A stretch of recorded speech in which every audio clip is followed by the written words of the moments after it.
La France et Bruxelles, en tant que capitale de l'Union européenne, UE, entretiennent une relation complexe et interconnectée qui façonne non seulement les politiques nationales françaises, mais aussi la direction politique de l'Europe entière. L'histoire de l'intégration européenne est en grande partie celle de la relation entre la France, un des pays fondateurs de l'Union, et les institutions européennes basées à Bruxelles. Ce texte explore comment l'existence politique, économique et sociale de la France est liée aux relations avec Bruxelles, tout en examinant les implications de cette interconnexion sur les politiques internes et externes de la France. La France, en tant que membre fondateur de l'UE, joue un rôle central dans l'élaboration des politiques européennes.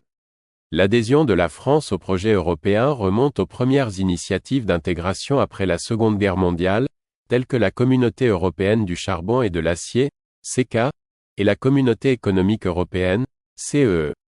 Depuis lors, la France a été à l'avant-garde de la construction européenne, influençant de manière significative la direction politique et économique de l'Union. Cette influence est palpable dans les institutions européennes situées à Bruxelles, où la France a souvent exercé son poids politique pour façonner les décisions européennes en fonction de ses intérêts nationaux. Les relations entre la France et Bruxelles ne sont pas sans tension. À plusieurs reprises, la France a exprimé des désaccords avec certaines politiques de l'UE, en particulier dans les domaines de la politique agricole commune, PAC, des règles budgétaires et de la politique de concurrence. Par exemple, la PAC a été un point de discorde majeur, la France étant l'un des principaux bénéficiaires de cette politique en raison de son secteur agricole substantiel.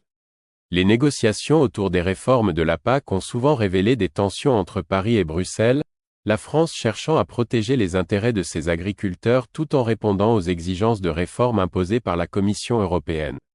D'autre part, la France a également été un acteur clé dans la promotion de l'intégration européenne et de la solidarité entre les États membres. Elle a soutenu de nombreuses initiatives visant à renforcer les institutions européennes et à approfondir la coopération entre les États membres. Par exemple, la France a été un ardent défenseur de la politique étrangère et de sécurité commune, PESC, et a soutenu la création de l'euro en tant que monnaie unique. En outre, la France a joué un rôle crucial dans la réponse collective de l'UE à des crises internationales, telles que la crise des réfugiés et la pandémie de Covid-19, démontrant ainsi son engagement envers la solidarité européenne.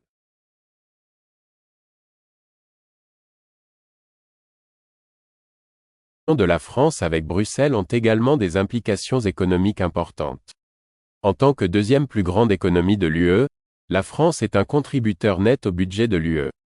Cette position de contributeur net a souvent suscité des débats en France sur les avantages et les coûts de l'adhésion à l'UE. Les critiques eurosceptiques en France soulignent que les contributions financières au budget de l'UE dépassent parfois les bénéfices économiques perçus de l'adhésion. Cependant, les partisans de l'intégration européenne soutiennent que la France bénéficie de l'accès au marché unique de l'UE, qui est essentiel pour le commerce extérieur et la croissance économique française. La France utilise également son influence à Bruxelles pour promouvoir des politiques économiques favorables à ses intérêts nationaux. Par exemple, la France a été un fervent défenseur de la politique industrielle européenne, cherchant à renforcer la compétitivité des entreprises européennes dans un contexte de mondialisation accrue. La France a également plaidé pour une politique commerciale commune plus protectrice, cherchant à protéger les industries européennes contre la concurrence déloyale de pays tiers. Sur le plan politique, les relations de la France avec Bruxelles ont façonné les politiques internes françaises de manière significative. La nécessité de se conformer aux règlements et directives de l'UE a parfois suscité des critiques en France, certains estimant que cela limite la souveraineté nationale. Par exemple, les règles budgétaires strictes de l'UE, qui visent à maintenir la discipline budgétaire parmi les États membres, ont souvent été perçues comme une contrainte pour les politiques économiques françaises. Cela a parfois conduit à des tensions entre Paris et Bruxelles, notamment lorsque la France a tenté de relâcher les règles budgétaires pour stimuler la croissance économique et l'emploi.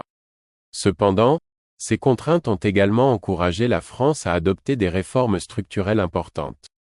Sous la pression de l'UE, la France a entrepris des réformes économiques pour améliorer sa compétitivité, réduire les déficits budgétaires et moderniser le marché du travail.